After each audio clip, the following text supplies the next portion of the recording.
Digital যুগের ঝলমলে আলো আর ব্যস্ততার ভিড়ে যখন বহু লোকজ সংস্কৃতি ধীরে ধীরে হারিয়ে যেতে বসেছে, ঠিকই তখনই কিছু মানুষ এখনো বুক ভরে ধরে রেখেছে নিজেদের শিকড়কে।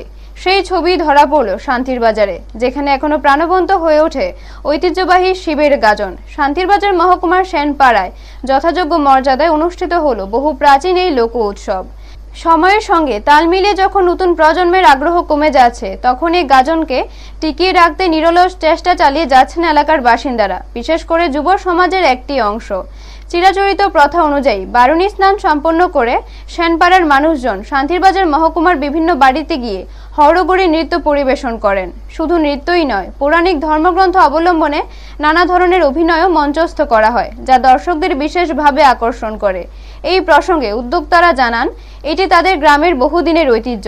বর্তমান সময়ে যেখানে অনেক তরুণ তরুণী এই ধরনের সাংস্কৃতিক কর্মকাণ্ড থেকে দূরে সরে যাচ্ছে, সেখানে সেনপাড়ার যুবকেরা দৃষ্টান্ত স্থাপন করে রাত জেগে এই গাজন অনুষ্ঠানকে ধরে রাখার চেষ্টা করছেন।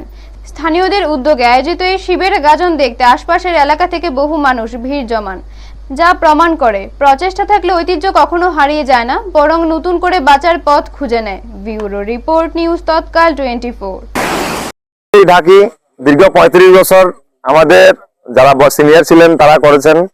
এরপরে আমাদের এই নতুন প্রজন্ম, ওরা উৎসাহর উদ্দীপনার সঙ্গে এই মহাময়ী ঢাকিকে সবার সামনে সবার বাড়ি বাড়ি গিয়ে উপস্থাপনা করছে, যে পৌরাণিক কাহিনীগুলো কি হয়েছিল এগুলো সবার সামনে প্রতিস্থাপনা করছে।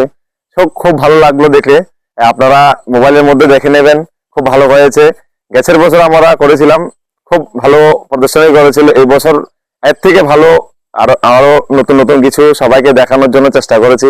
খুব উৎসাহের সঙ্গে ওরা সব আজকে 3 দিন 4 দিন ধরে অর্ঘুমা থেকে করছে।